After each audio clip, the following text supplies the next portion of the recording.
Olá, tudo bem? Meu nome é Roberta de Oliveira, eu sou mestre em Direito e a partir de agora nós vamos estudar aí a improbidade administrativa.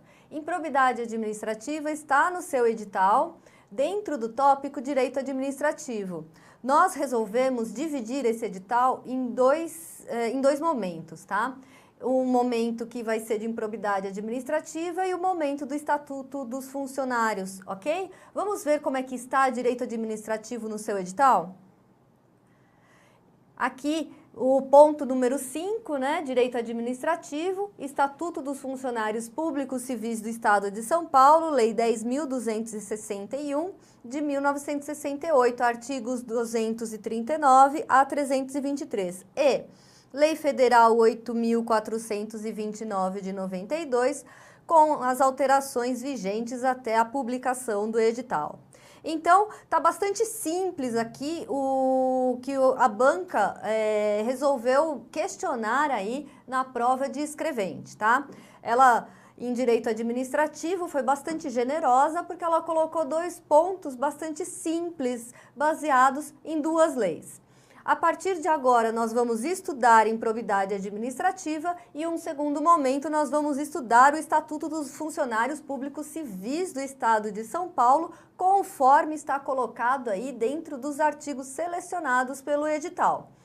Eu tenho o costume de pedir que você sempre tenha a lei à mão, tá? Porque essa lei na sua mão, você vai conseguir visualizar tudo que eu estou falando aí conforme a lei. E dentro da improbidade administrativa, a banca, ela resolveu por bem utilizar a lei inteira. Então, seria bacana que você pudesse imprimir essa lei e fazer dela também o seu objeto de estudo, pois vários momentos eu vou me referir aí à lei e a improbidade administrativa, ela está baseada na 8.429 e artigo 37, parágrafo 4º da Constituição Federal, correto? E eu sempre digo nas minhas aulas, o seu material de estudo ele tem que ser utilizado, não é só para ler, grifa, faça anotações e assim tenha esse contato mais íntimo com o seu material para que o seu cérebro consiga assimilar melhor a matéria e para você ter êxito aí na prova, correto? Então vamos começar aí com a improbidade administrativa. Próximo slide. Improbidade administrativa. Ato que advém de enriquecimento ilícito, prejuízo ao erário ou violação dos princípios da administração pública. Conforme a Lei 8.429 de 1968, aí saiu errado, gente, conserta, que eu não sei porque é 1922, tá? Mas é 1992, que regulamentou o artigo 37, parágrafo 4º da Constituição Federal. A prática desses atos dá ensejo ao ajuizamento de ação judicial promovida pela pessoa jurídica lesada ou pelo Ministério Público, que poderá resultar na aplicação das seguintes sanções. Então, por enquanto, com essas informações que nós temos aqui, que eu coloquei, que o ato, a improbidade administrativa provém do ato que resulta em enriquecimento ilícito, prejuízo ao erário ou violação dos princípios da administração pública.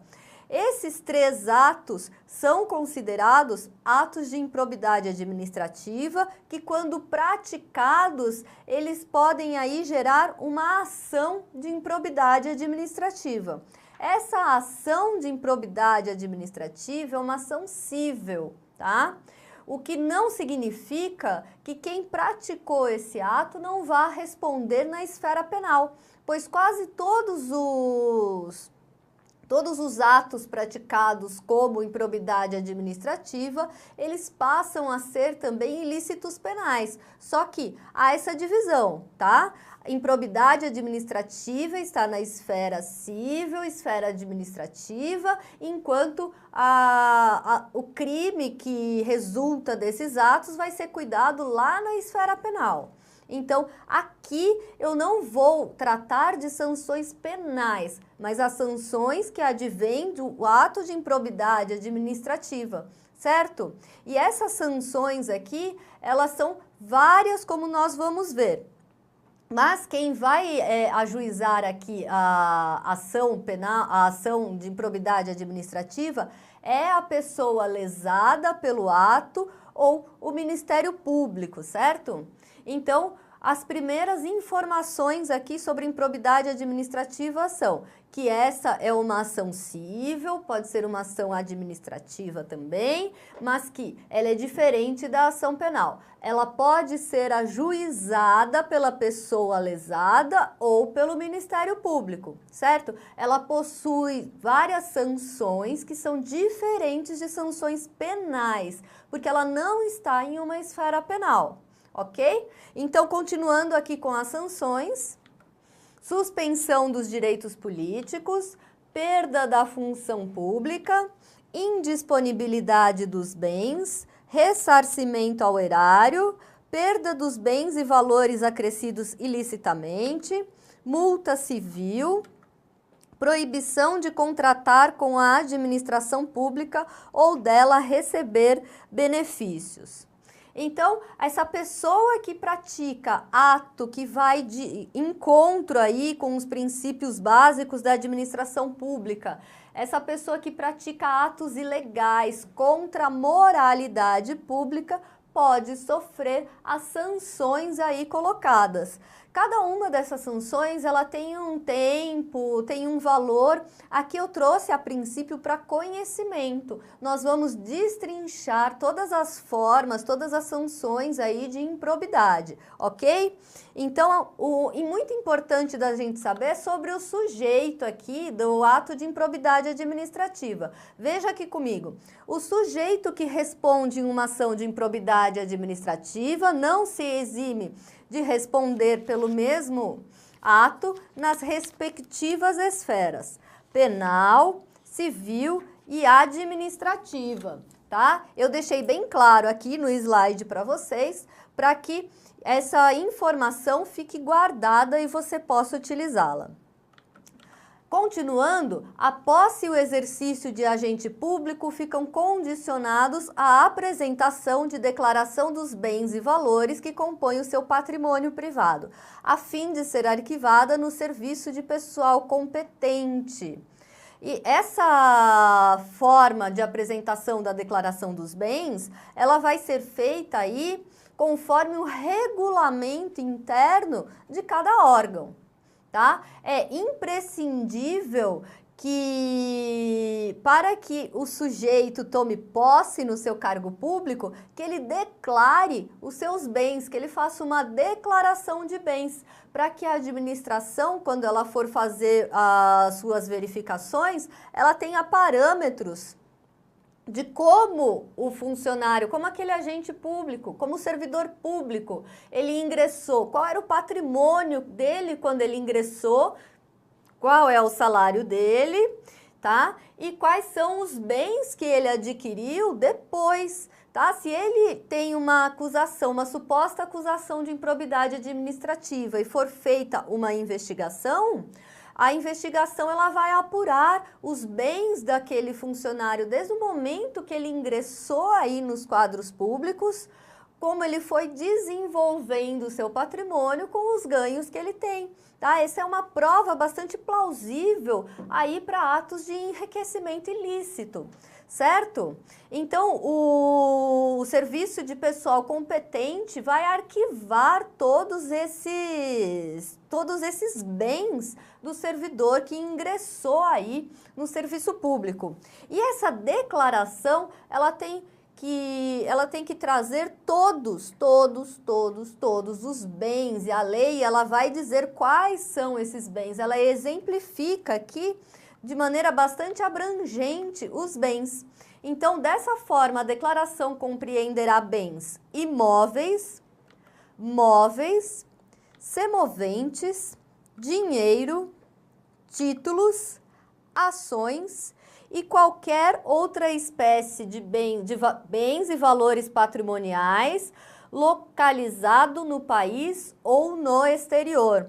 Tá vendo, gente? Aqui tem vários tipos de bens, inclusive semoventes. Olha como é abrangente aí essa declaração que o funcionário vai ter que fazer. Os semoventes aqui, talvez os semoventes possam estar causando aí alguma estranheza, né? Semovente é aquele bem que se move. Nossa, que diferente, né? Imagina então aquela pessoa que mora no interior e compra gado. Gado, ele é um bem semovente que vai ter que ser declarado, tá? Então, as fazendas aí que possuem criações, ela possui os semoventes porque eles se movem, são seres que se movem por si próprios, tá?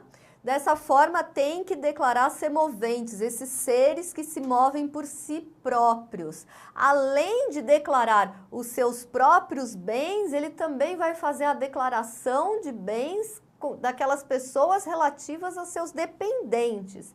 Veja aqui. A declaração deverá abranger os bens e valores patrimoniais do cônjuge ou companheiro, dos filhos e de outras pessoas que vivam sob a dependência econômica do declarante. Somente serão excluídos os objetos e utensílios de uso doméstico. A declaração de bens será anualmente atualizada e na data em que o agente público deixar o exercício do mandato, cargo, emprego ou função. Ok? Então, vocês estão vendo que é muito importante essa declaração de bens aí do funcionário, tendo em vista que ele vai ter que fazer essa declaração todos os meses, todos os anos, tá? Essa declaração, ela vai ser revista de forma anual. Mas a declaração, ela é bastante simples, tá? No momento aí da posse, da contratação, o preenchimento de um formulário padrão que o funcionário ele vai declarar ali todos os bens, todos os seus dependentes, os bens dos seus dependentes, e é tão abrangente, que só ficam de fora os utensílios domésticos, tá? Aqueles utensílios que estão dentro da casa do funcionário, que servem para uso doméstico, para uso dentro do lar. E essa declaração, se ela não for feita, ou se ela for feita de maneira errada, tá? Se o funcionário ele resolver deturpar aí o que ele tem e ele for descoberto, ele pode até ser demitido aí do cargo que ele tanto sonhou em ocupar, tá? Principalmente aí do concurso público, né? Nesse concurso que estudamos tanto, que vocês estudam tanto, que nós estamos te ajudando a passar. Então, veja aqui, será punido com pena de demissão, a bem do serviço público, sem prejuízo de outras sanções cabíveis, o agente público que se recusar a prestar declaração dos bens dentro do prazo determinado ou que a prestar falsa.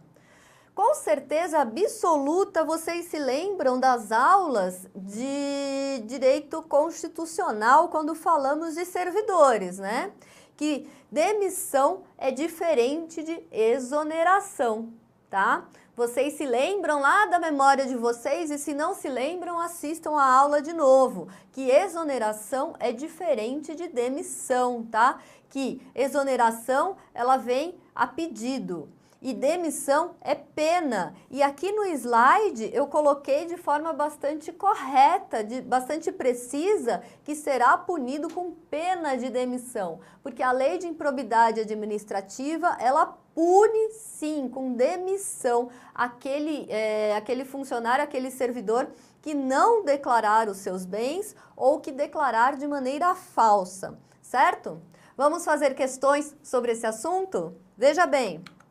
O agente público que se recusar a prestar declaração dos bens exigida pela Lei Federal 8.429 de 92 dentro do prazo determinado. Alternativa A, poderá ser punido com a pena de repreensão. Nós vimos que a pena aí é a pena de demissão, né? Então, essa alternativa A, ela está errada. Alternativa B, pagará multa por dia de atraso equivalente a 10% do correspondente ao valor da remuneração que percebe por dia de trabalho? Essa é uma informação que não consta na lei de improbidade administrativa, tá? Leia a lei que você vai ter noção das matérias para que você possa responder aí a prova. Já é um grande passo você ler a lei seca, a lei como ela está. Tem um ou outro comentário que eu coloquei aí na lei de vocês, que está disponibilizada e que pode ajudar aí no seu estudo. Mas essa leitura da lei tem que ser feita de forma completa. É algo que vai agregar aos seus estudos, certo? Próxima alternativa, alternativa C. Estará sujeito a penalidade de multa de até 25% de seus vencimentos anuais. Também não consta essa informação na lei de improbidade. Alternativa D. Será punido com a pena de demissão a bem do serviço público, sem prejuízo de outras sanções cabíveis. Aparentemente, essa é a resposta correta, né? Vamos ver a alternativa E. Estará sujeito à suspensão dos vencimentos até que apresente a declaração devida. Sabemos que essa informação não se encontra na Lei 8.429. Assim, a alternativa correta é a alternativa D, conforme o artigo 13, parágrafo 3º da Lei de Improbidade Administrativa. Será punido com a pena de demissão, a bem do serviço público, sem prejuízo de outras sanções cabíveis, o agente público que se recusar a prestar declaração dos bens, dentro do prazo determinado, ou que a prestar falsa. Mais uma questão? Vamos lá. Nos termos da Lei 8.429 de 92, pode-se afirmar que: alternativa A, quando o ato de improbidade causar lesão ao patrimônio público ou ensejar enriquecimento ilícito, caberá à autoridade administrativa responsável pelo inquérito representar ao juiz para a indisponibilidade dos bens do indiciado. Essa informação aqui a gente ainda não conhece, né? Vamos ver as outras alternativas. Alternativa B. O sucessor daquele que causar lesão ao patrimônio público ou se enriquecer ilicitamente não ficará sujeito às cominações da lei. Essa alternativa ainda não conhecemos. Alternativa C. A posse e o exercício de agente público ficam condicionados à apresentação de declaração dos bens e valores que compõem o seu patrimônio privado, a fim de ser arquivada no serviço pessoal competente. Aqui, essa é uma informação que nós já conhecemos e sabemos que está correta. Vamos ver a próxima alternativa, alternativa D. A representação à autoridade administrativa competente para que seja instaurada investigação destinada a apurar a prática de ato de improbidade é de competência exclusiva do Ministério Público. Alternativa E. Não constitui crime a representação por ato de improbidade contra agente público ou terceiro beneficiário quando o autor da denúncia o sabe inocente. Aqui, nesse caso, nós conseguimos visualizar na alternativa C aquilo que nós já aprendemos, aquilo que sabemos que está correto. Então, veja bem que só com pouquíssima informação, nós já conseguimos aqui extrair a resposta correta, porque nós temos certeza daquilo que nós estudamos. Então, as outras que ainda não temos conhecimento, não sei, pode ser que esteja certa, pode ser que esteja errada. O que está certo, o que está errado? Eu tenho certeza do que eu sei. Então, o que está na alternativa C está correto. Então, a alternativa correta é a alternativa C. É bom que você tenha certeza dos seus estudos na prova. A alternativa C, ela está conforme o artigo 13. A posse e o exercício de agente público ficam condicionados à apresentação de declaração dos bens e valores que compõem o seu patrimônio privado, a fim de ser arquivada no serviço de pessoal competente.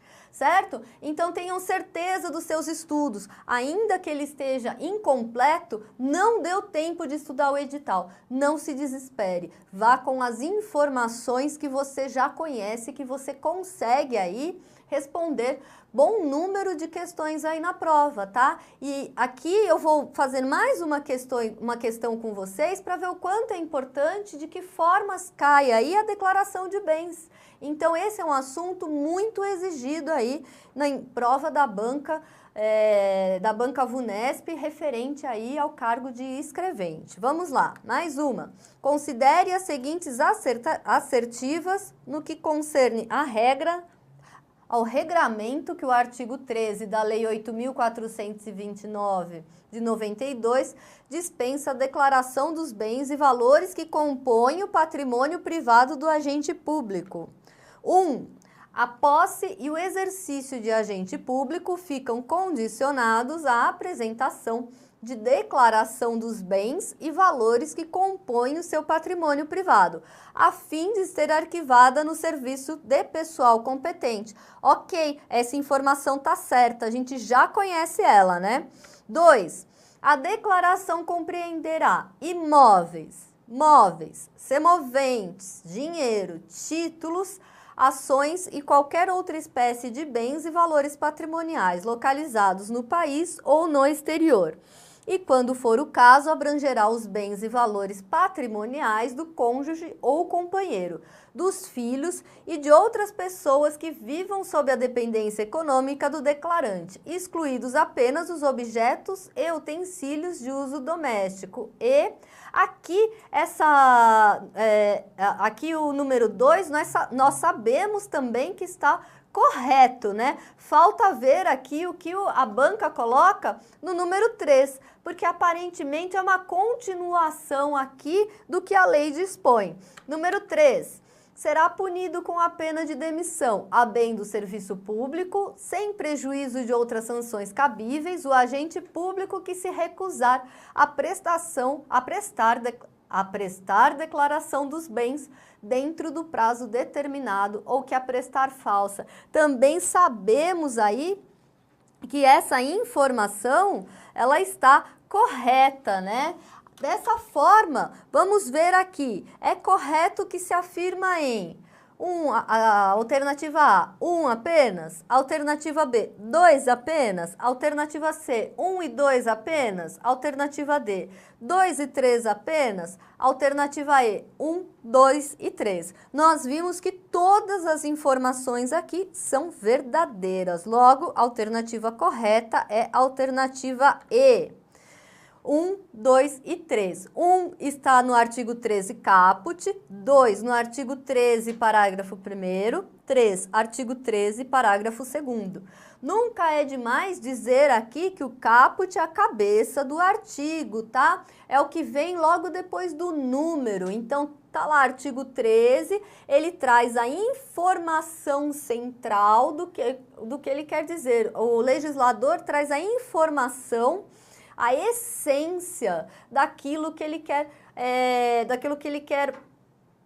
legislar, daquilo que ele quer transformar em lei. Os incisos vão sendo as hipóteses referentes à essência, tá? Então, 13 caput, 13 cabeça, está referente aí ao número 1, o parágrafo 1º referente ao número 2, parágrafo 3º referente ao número 3. Correto? Fácil e aprendido, né? Muito fácil e aprendido, com várias questões. A declaração de bens cai aí de forma em uma prova e na outra também, tá? Espero que caia na sua prova, que aí você vai acertar essa questão.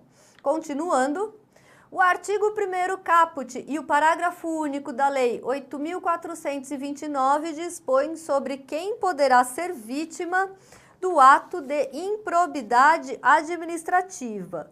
Então, quais são os sujeitos passivos?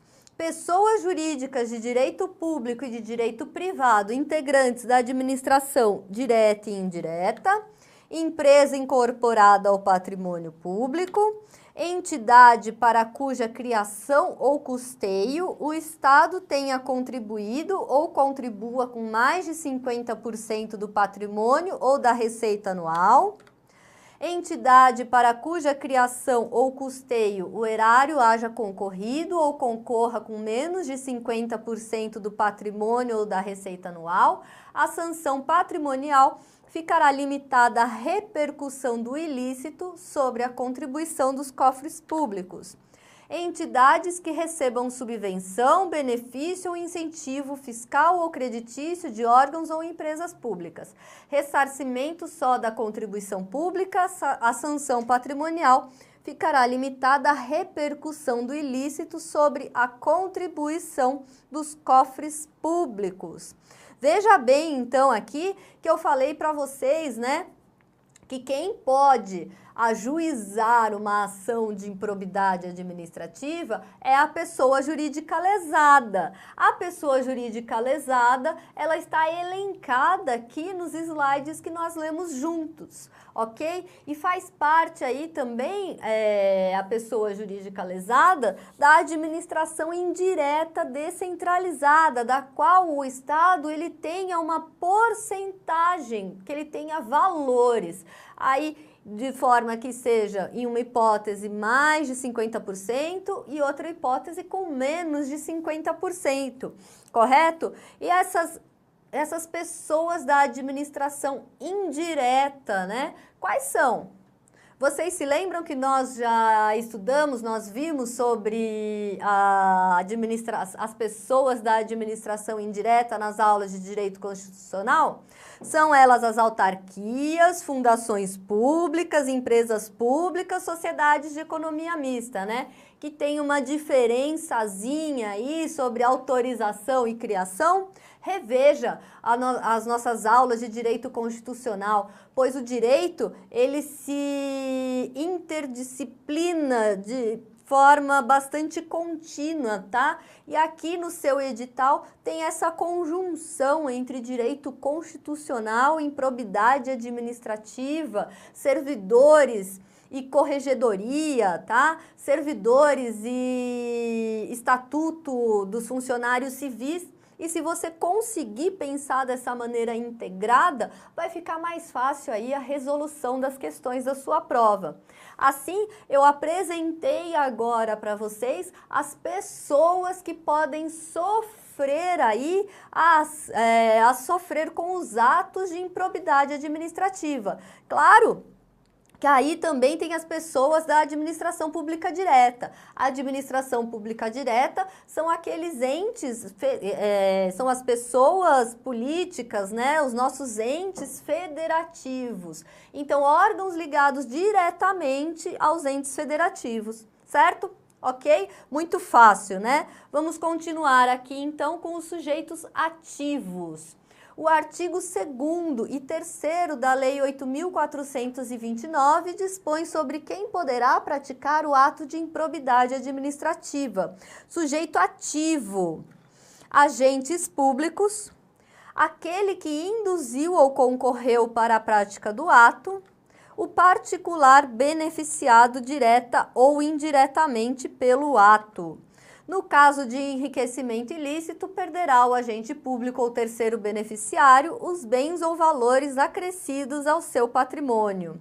Assim, as pessoas que podem praticar improbidade administrativa são, na essência, agentes públicos, mas qualquer pessoa que se beneficie, que esteja junto ali no conluio, ela vai entrar também como sujeito ativo e ela também será penalizada, tá? Não é só o agente público, mas quem estiver junto, inclusive particulares, todos que participarem do acordo do enriquecimento ilícito, depende, nós vamos ver aí nos artigos 9, 10 e 11 quais são efetivamente as condutas que levam ao ato de improbidade administrativa. Então, todos que participarem também vão responder conforme a Lei 8.429, certo? Então, eu vou parar um pouco por aqui para que possamos continuar no próximo bloco com o estudo da Lei de Improbidade Administrativa. Muito obrigada, até mais.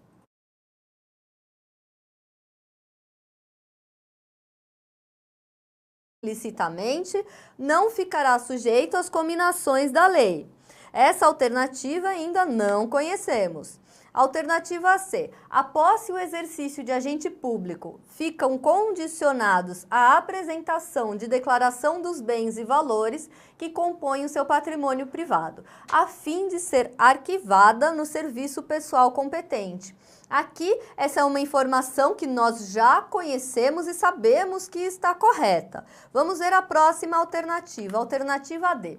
A representação, a autoridade administrativa competente para que seja instaurada investigação destinada a apurar a prática de ato de improbidade é de competência exclusiva do Ministério Público. Alternativa E. Não constitui crime a representação por ato de improbidade contra agente público ou terceiro beneficiário quando o autor da denúncia o sabe inocente. Aqui, nesse caso, nós conseguimos visualizar na alternativa C aquilo que nós já aprendemos, aquilo que sabemos que está correto. Então, veja bem que só com pouquíssima informação, nós já conseguimos aqui extrair a resposta correta, porque nós temos certeza daquilo que nós estudamos. Então, as outras que ainda não temos conhecimento, não sei, pode ser que esteja certa, pode ser que esteja errada. O que está certo, o que está errado? Eu tenho certeza do que eu sei. Então, o que está na alternativa C está correto. Então, a alternativa correta é a alternativa C. É bom que você tenha certeza dos seus estudos na prova. A alternativa C, ela está conforme o artigo 13. A posse e o exercício de agente público ficam condicionados à apresentação de declaração dos bens e valores que compõem o seu patrimônio privado, a fim de ser arquivada no serviço de pessoal competente. Certo? Então tenham certeza dos seus estudos, ainda que ele esteja incompleto, não deu tempo de estudar o edital, não se desespere, vá com as informações que você já conhece, que você consegue aí responder bom número de questões aí na prova, tá? E aqui eu vou fazer mais uma questão com vocês para ver o quanto é importante, de que formas cai aí a declaração de bens. Então, esse é um assunto muito exigido aí na prova da banca VUNESP, referente aí ao cargo de escrevente. Vamos lá, mais uma. Considere as seguintes assertivas no que concerne ao regramento que o artigo 13 da Lei 8.429 de 92 dispensa a declaração da qual o Estado ele tenha uma porcentagem, que ele tenha valores. Aí, de forma que seja, em uma hipótese, mais de 50% e outra hipótese com menos de 50%, correto? E essas pessoas da administração indireta, né? Quais são? Vocês se lembram que nós já estudamos, nós vimos sobre as pessoas da administração indireta nas aulas de Direito Constitucional? São elas as autarquias, fundações públicas, empresas públicas, sociedades de economia mista, né? Que tem uma diferençazinha aí sobre autorização e criação. Reveja as nossas aulas de direito constitucional, pois o direito, ele se interdisciplina de forma bastante contínua, tá? E aqui no seu edital tem essa conjunção entre direito constitucional, improbidade administrativa, servidores e corregedoria, tá? Servidores e estatuto dos funcionários civis. E se você conseguir pensar dessa maneira integrada, vai ficar mais fácil aí a resolução das questões da sua prova. Assim, eu apresentei agora para vocês as pessoas que podem sofrer aí, a sofrer com os atos de improbidade administrativa. Claro que aí também tem as pessoas da administração pública direta. A administração pública direta são aqueles entes, são as pessoas políticas, né? Os nossos entes federativos. Então, órgãos ligados diretamente aos entes federativos, certo? Ok? Muito fácil, né? Vamos continuar aqui então com os sujeitos ativos. O artigo 2º e 3º da Lei 8.429 dispõe sobre quem poderá praticar o ato de improbidade administrativa. Sujeito ativo, agentes públicos, aquele que induziu ou concorreu para a prática do ato, o particular beneficiado direta ou indiretamente pelo ato. No caso de enriquecimento ilícito, perderá o agente público ou terceiro beneficiário os bens ou valores acrescidos ao seu patrimônio. Assim, as pessoas que podem praticar a improbidade administrativa são, na essência, agentes públicos, mas qualquer pessoa que se beneficie, que esteja junto ali no conluio, mas a declaração, ela é bastante simples, tá? No momento aí da posse, da contratação, o preenchimento de um formulário padrão que o funcionário ele vai declarar ali todos os bens, todos os seus dependentes, os bens dos seus dependentes, e é tão abrangente, que só ficam de fora os utensílios domésticos. Tá? Aqueles utensílios que estão dentro da casa do funcionário, que servem para uso doméstico, para uso dentro do lar. E essa declaração, se ela não for feita, ou se ela for feita de maneira errada, tá? Se o funcionário ele resolver deturpar aí o que ele tem e ele for descoberto, ele pode até ser demitido aí do cargo que ele tanto sonhou em ocupar, tá? Principalmente aí do concurso público, né? Nesse concurso que estudamos tanto, que vocês estudam tanto, que nós estamos te ajudando a passar. Então veja aqui, será punido com pena de demissão, a bem do serviço público, sem prejuízo de outras sanções cabíveis, o agente público que se recusar a prestar declaração dos bens dentro do prazo determinado ou que a prestar falsa. Com certeza absoluta, vocês se lembram das aulas de direito constitucional quando falamos de servidores, né? Que demissão é diferente de exoneração, tá? Vocês se lembram lá da memória de vocês e se não se lembram, assistam a aula de novo, que exoneração é diferente de demissão, tá? Que exoneração, ela vem a pedido. E demissão é pena. E aqui no slide eu coloquei de forma bastante correta, bastante precisa, que será punido com pena de demissão. Porque a lei de improbidade administrativa, ela pune sim, com demissão, aquele funcionário, aquele servidor que não declarar os seus bens ou que declarar de maneira falsa, certo? Vamos fazer questões sobre esse assunto? Veja bem. O agente público que se recusar a prestar declaração dos bens exigida pela Lei Federal 8.429 de 92 dentro do prazo determinado. Alternativa A, poderá ser punido com a pena de repreensão. Nós vimos que a pena aí é a pena de demissão, né? Então essa alternativa A ela está errada. Alternativa B, pagará multa por tá? Ela em direito administrativo foi bastante generosa porque ela colocou 2 pontos bastante simples, baseados em 2 leis. A partir de agora, nós vamos estudar improbidade administrativa e, em um segundo momento, nós vamos estudar o Estatuto dos Funcionários Públicos Civis do Estado de São Paulo, conforme está colocado aí dentro dos artigos selecionados pelo edital. Eu tenho o costume de pedir que você sempre tenha a lei à mão, tá? Porque essa lei na sua mão, você vai conseguir visualizar tudo que eu estou falando aí conforme a lei. E dentro da improbidade administrativa, a banca, ela resolveu por bem utilizar a lei inteira.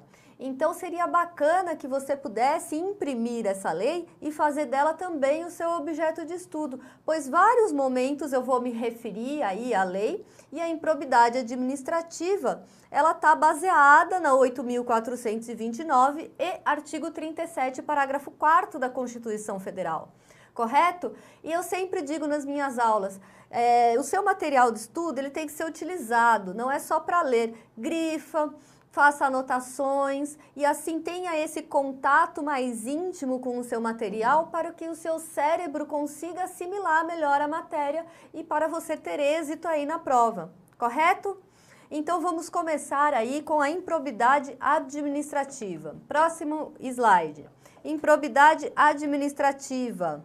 Ato que advém de enriquecimento ilícito, prejuízo ao erário ou violação dos princípios da administração pública. Conforme a Lei 8.429 de 1968, aí saiu errado, gente, conserta, que eu não sei porque é 1922, tá?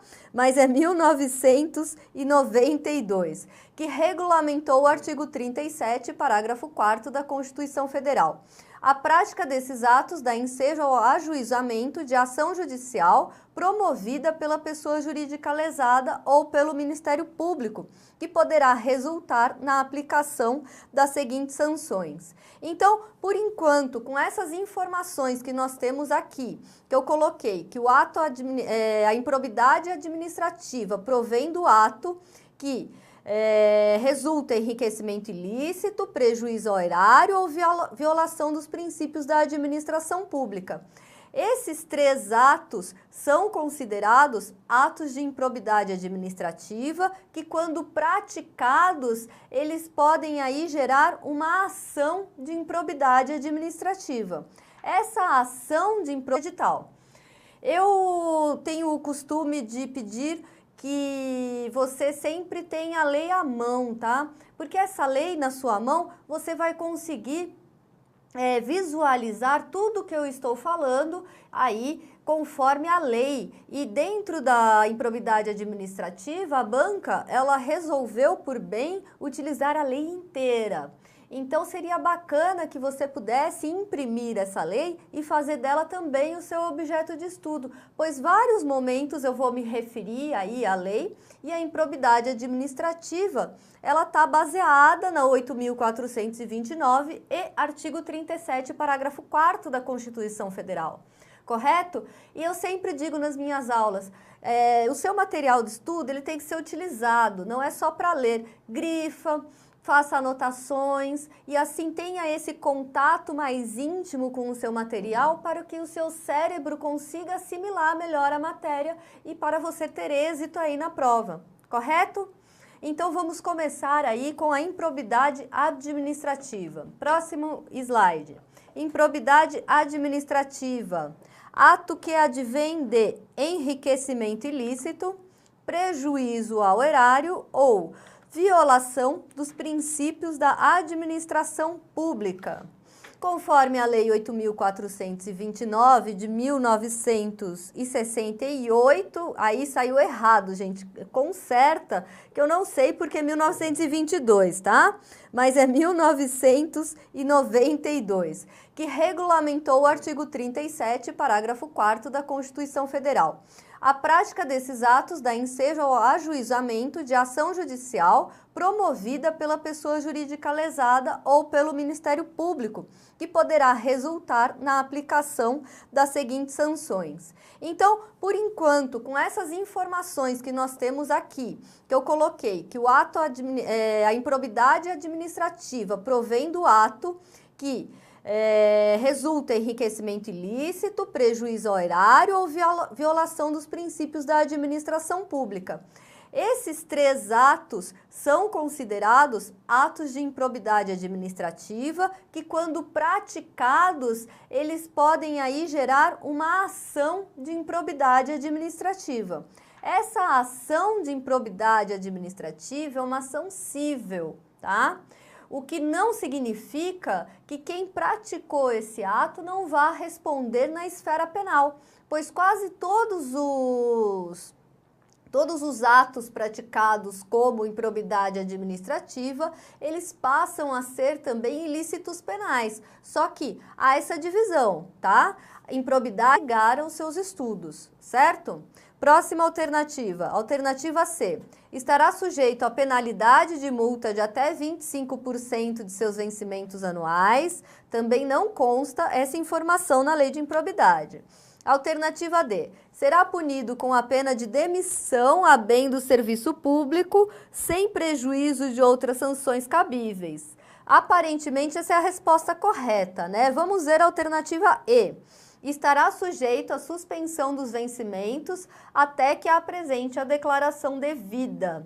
Sabemos que essa informação não se encontra na Lei 8.429. Assim, a alternativa correta é a alternativa D, conforme o artigo 13, parágrafo 3º da Lei de Improbidade Administrativa. Será punido com a pena de demissão, a bem do serviço público, sem prejuízo de outras sanções cabíveis, o agente público que se recusar a prestar declaração dos bens dentro do prazo determinado ou que a prestar falsa.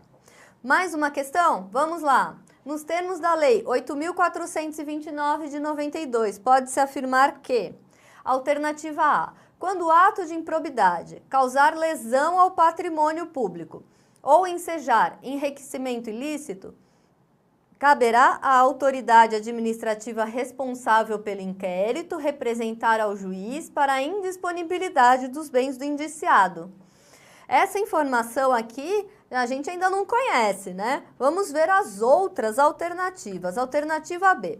O sucessor daquele que causar lesão ao patrimônio público ou se enriquecer ilicitamente não ficará sujeito às cominações da lei. Essa alternativa ainda não conhecemos. Alternativa C. Após o exercício de agente público, ficam condicionados à apresentação de declaração dos bens e valores que compõem o seu patrimônio privado, a fim de ser arquivada no serviço pessoal competente. Aqui, essa é uma informação que nós já conhecemos e sabemos que está correta. Vamos ver a próxima alternativa, alternativa D. A representação à autoridade administrativa competente para que seja instaurada investigação destinada a apurar a prática de ato de improbidade é de competência exclusiva do Ministério Público. Alternativa E. Não constitui crime a representação por ato de improbidade contra agente público ou terceiro beneficiário quando o autor da denúncia o sabe inocente. Aqui, nesse caso, nós conseguimos visualizar na alternativa C aquilo que nós já aprendemos, aquilo que ele tem e ele for descoberto, ele pode até ser demitido aí do cargo que ele tanto sonhou em ocupar, tá? Principalmente aí do concurso público, né? Nesse concurso que estudamos tanto, que vocês estudam tanto, que nós estamos te ajudando a passar. Então veja aqui, será punido com pena de demissão a bem do serviço público, sem prejuízo de outras sanções cabíveis, o agente público que se recusar a prestar declaração dos bens dentro do prazo determinado ou que a prestar falsa. Com certeza absoluta, vocês se lembram das aulas de direito constitucional quando falamos de servidores, né? Que demissão é diferente de exoneração, tá? Vocês se lembram lá da memória de vocês e se não se lembram, assistam a aula de novo, que exoneração é diferente de demissão, tá? Que exoneração, ela vem a pedido. E demissão é pena. E aqui no slide eu coloquei de forma bastante correta, bastante precisa, que será punido com pena de demissão. Porque a lei de improbidade administrativa, ela pune sim com demissão aquele funcionário, aquele servidor que não declarar os seus bens ou que declarar de maneira falsa, certo? Vamos fazer questões sobre esse assunto? Veja bem. O agente público que se recusar a prestar declaração dos bens exigida pela Lei Federal 8.429 de 92 dentro do prazo determinado. Alternativa A, poderá ser punido com a pena de repreensão. Nós vimos que a pena aí é a pena de demissão, né? Então essa alternativa A ela está errada. Alternativa B, pagará multa por dia de atraso equivalente a 10% do correspondente ao valor da remuneração que percebe por dia de trabalho? Essa é uma informação que não consta na Lei de Improbidade Administrativa, tá? Leia a lei que você vai ter noção das matérias para que você possa responder aí a prova. Já é um grande passo você ler a lei seca, a lei como ela está. Tem um ou outro comentário que eu coloquei aí na lei de vocês, que está disponibilizada e que pode ajudar aí no seu estudo. Mas essa leitura da lei tem que ser feita de forma completa. É algo que vai agregar aos seus estudos, certo? Próxima alternativa, alternativa C. Estará sujeito a penalidade de multa de até 25%